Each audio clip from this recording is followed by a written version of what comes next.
साथ संगत जी, प्यार से कहना धन निरंकार जी। किसी ने बड़े कमाल की बात कही है कि जीवन में दूसरों की शिकायत करने से बेहतर है कि खुद को बदल लीजिए, क्योंकि पूरी दुनिया में कारपेट बिछाने से अच्छा है कि आप खुद अपने पैरों में चप्पल पहन लें। साथ संगत जी, शुरू करते हैं आज की कहानी एक मिडिल क्लास परिवार की, जिनका सपना था कि उनके घर में एक दिन कार आ जाए।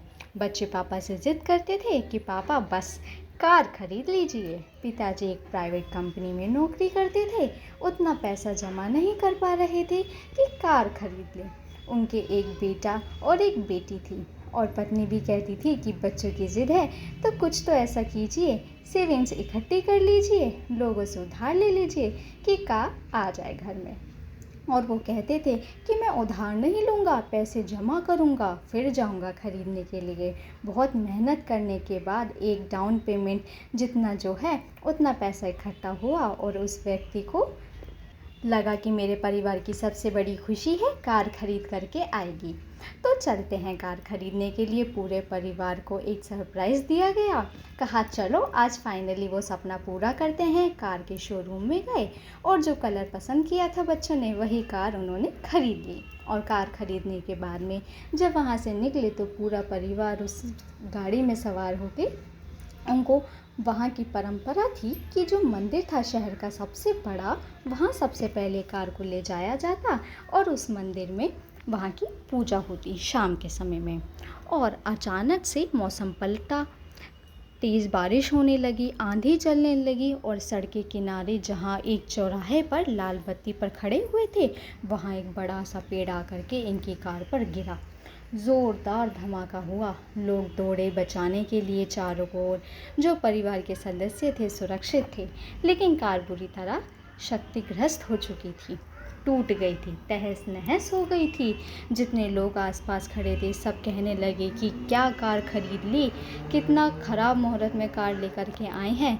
ये सब चारों तरफ इस तरीके की बातें होने लगी, और इन चारों परिवार वालों को हल्की हल्की चोटें आई थी, तो इनको ले जाया गया अस्पताल में, ठीक हुए।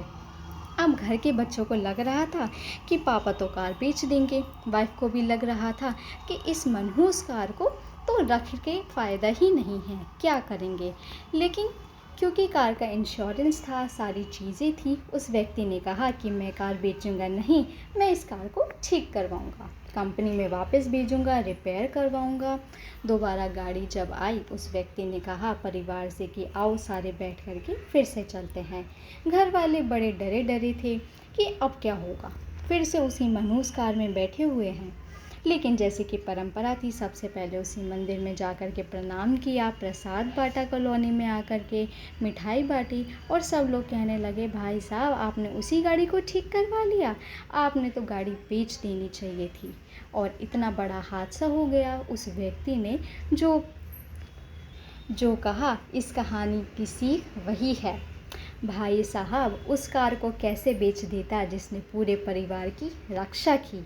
साथ संगत जी, उस दिन हमारे पर सबसे बड़ी विपदा आई और उस कार ने हम सबकी जान बचा ली। हमारी जान बचा चुकी है ये कार, उसको मैं अपनी आपसे कभी अलग नहीं होने दूंगा। ये छोटी सी कहानी हमें ये सीख सिखाती है साथ संगत जी, जीवन में सारा खेल नज़रिए का है। अगर आप सोचते हैं कि सब मनहूस हो रहा है तो सब खराब हो रहा है, तो खराब ही होता चला जाएगा। और अगर आपने सोचना शुरू किया कि जो हो रहा है उसमें ऊपर वाले का प्लान हो सकता है, तो सब ठीक हो जाएगा। इसलिए उन्होंने ऐसा किया, तो आपकी ज़िंदगी में आशा दिखने लगेगी, पॉजिटिविटी दिखने लगेगी, पॉजिटिव वाइब्स आप तक पहुंचने लगेगी। साथ संगत जी, आज की कहानी आपको पसंद आई हो तो वीडियो को लाइक और चैनल को सब्सक्राइब ज़रूर कीजिएगा। धन्य निरंकार जी।